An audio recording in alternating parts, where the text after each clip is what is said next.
Welcome back everyone. Time to do another comparison this time around between the iPad Air 4 that I just bought and the iPad mini 5, which is technically the smallest iPad that Apple currently makes. Now I am a little bit late to the iPad Air 4 comparisons, but it's better late than never. Now I will find the cheapest ones on Amazon of both of these and link them down in the description below. You can get them from there and help support the channel at the same time. Now with the iPad mini 5, it is a little bit cheaper than the current iPad Air 4, but just because it is cheaper doesn't necessarily mean it's automatically the better device.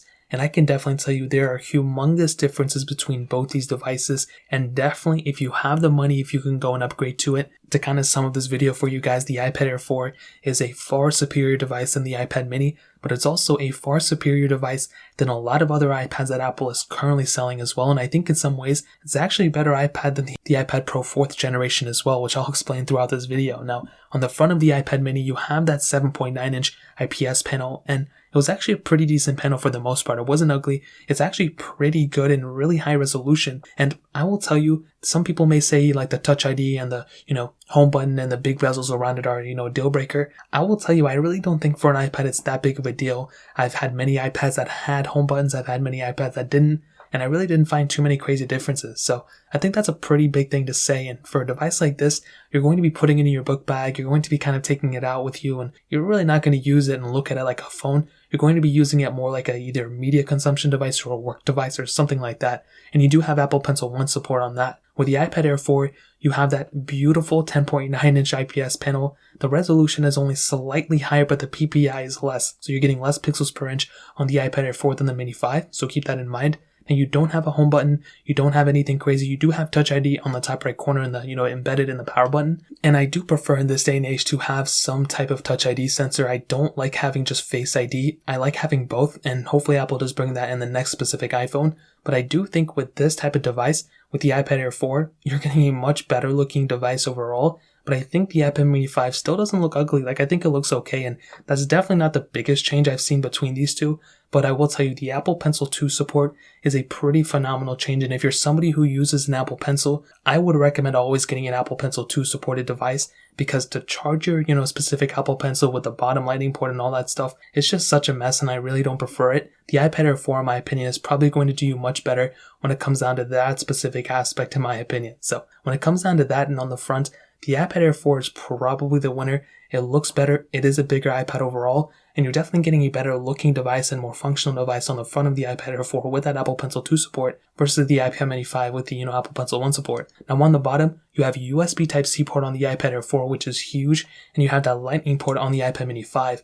Now with the iPad mini 5, the only pro that you have pretty much with that is that you have a lot of connectivity things that you can go and connect to with SD card readers and stuff, but I don't know, with USB Type-C you are getting a much more functioning port, I would say, but I feel like a lot more people have Lightning ports laying around than USB Type-C ports, so keep that in mind. And you have aluminum backs on both as well, and you have single camera setups on the top of both these iPads as well. Now, I don't know how much you're into, videotaping on your iPad and photo taking, but I can guarantee you one thing in this day and age, it is very important to have a camera and a front-facing camera on an iPad, mostly because of FaceTime calls, Zoom calls, different things like that. When we're kind of in quarantine and not many people can go out, it's very important to have that type of setup. And you're definitely getting a better camera setup on the iPad Air 4 than the iPad mini 5 for sure. You're getting an 8 megapixel sensor on the iPad mini 5 on the back. We're getting a 12 megapixel sensor on the iPad Air 4. And you can do 4K at 60 on the back of the iPad Air 4, which that in and of itself is a huge plus for that specific device. I mean, having that type of capability is extremely awesome, and you're pretty much never going to have to upgrade in a long time, and the camera is the least of your worries with the iPad Air 4. Now with the iPad mini 5, you can only tap out at 1080p. So basically, if you're somebody who wants to start filming huge type of videos on your iPad, the iPad mini 5 is probably not going to be the best way to go. It's definitely going to not really going to do you too well when it comes down to the camera setup. But the good thing about both these is that the iPad mini 5 and the iPad Air 4 share pretty much the same front-facing camera. They both have 7 megapixel sensors, 1080p on the front. The main difference is that the iPad Air 4 can do 1080p at 60, which that is a huge plus for that specific device. Again, is it a deal breaker? Probably not. I will tell you, if it's not that big of a deal to you, if you don't plan on using the front camera, then it is what it is. Not that big of a deal. But I will tell you, you still have more capability on the iPad Air 4 camera than the iPad mini 5 camera for sure. So that in and of itself is a pretty big difference as well. And I'll probably give the camera edge to the iPad Air 4 than the iPad mini 5 for sure. Now, software-wise,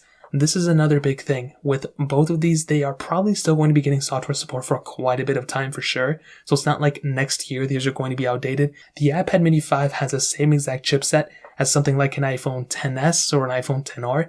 The iPad Air 4 has the same chipset as the iPhone 12 and 12 Pro. So keep that in mind.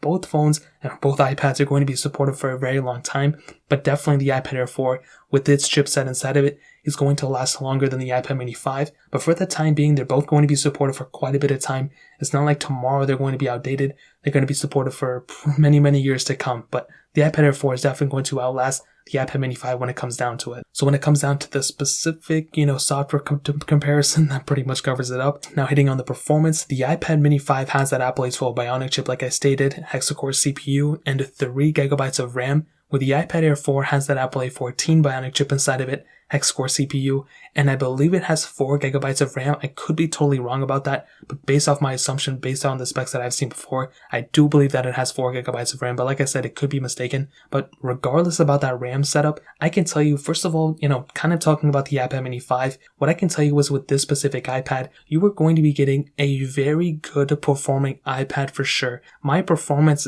complaints about any iPad is never for these iPads that just came out. They're typically for like iPads that have been out for probably like 5 years because they hold up so well. Because the iPad mini 5 just came out last year, and because it still has a really good chipset inside of it, it doesn't mean that just because it's over a year old doesn't mean it's bad or whatever. It just means that it's a pretty good performing iPad, but compared to the iPad Air 4, it's just not as good. But you still have a very good chipset inside of it. Really, whatever you're going to do with it is perfectly fine.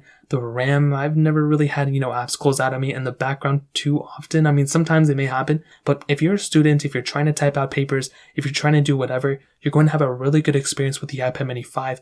But I believe the size may be one of its biggest disadvantages for a lot of people, especially with me. I like having a bigger iPad, and that's why something like an iPad Air 4 kind of suits me a little bit better. First of all, with its newer chipset, that just makes things so much easier for me, in my opinion. It just makes me feel so much more comforting knowing that this thing has an extremely new chipset. I mean, this thing I think was the first device to bring an Apple A14 Bionic chip inside of it, even before the iPhones, which is super insane. And the performance behind this iPad is really, really good. I mean, this is a really good performing iPad, one of the best performing tablets right now, and it has a newer chipset than the iPad Pros right now too. Those one have the Apple A12X or something like that. This one has that newer A14, which is insane to me. The only difference that I can see is probably the RAM, but regardless, this thing is an extremely good performing iPad, better performing than the iPad Air 3 and better performing than the iPad mini 5. But beyond that, I like the size, I like the way it looks, and those are huge advantages when looking at iPads. So when it comes down to the performance aspect, like I said before, you're getting a better performing iPad from the iPad Air 4 than the mini 5. But you're still getting a really good performing iPad on the mini 5 too. So in terms of that pretty much covers it up. Now hitting on the battery life, I think this is another pretty big difference. The mini 5 has a 5,124 mAh battery. The iPad Air 4 doesn't even give me the amount of battery size that's inside of it. I truly do believe it is bigger overall than the iPad mini 5. But the big thing to keep in mind, in my opinion, is that I've actually had pretty good battery life on the mini 5, and with the A14 Bionic chip inside the iPad Air 4, it's been pretty good as well. I haven't, standby time has been great. Performance wise, whatever I did with it was fine, and the battery life didn't go down too much either. So that's another huge thing. But I will tell you, at the end of the day, when it comes down to something like this, you're not really going to find a humongous difference in the battery life. But I would probably say, surprising, the mini 5 may have a little bit of better battery life, but it's pretty much few and far between, and they're both probably comparable. So to kind of sum up this video and to answer the question, should you go and pick up an iPad mini 5? Should you go and pick up an iPad Air 4? Well, what I can tell you is that at the end of the day, I don't really think one iPad is like the perfect iPad for, a particular person. But I do think if you have the money and if you're okay with spending it, the iPad Air 4 without a doubt is the one to pick up. This is a really solid, good iPad at the end of the day. It has a lot of capability, and really, like I said before, whatever you're going to do with it, it's going to be perfectly fine. The iPad Air 4 is, for a lot of people, a perfect iPad. Now, is it the perfect iPad for everyone? Probably not. But like I said, for a lot of people, I think if you're okay with spending the money, if you're okay with this specific iPad,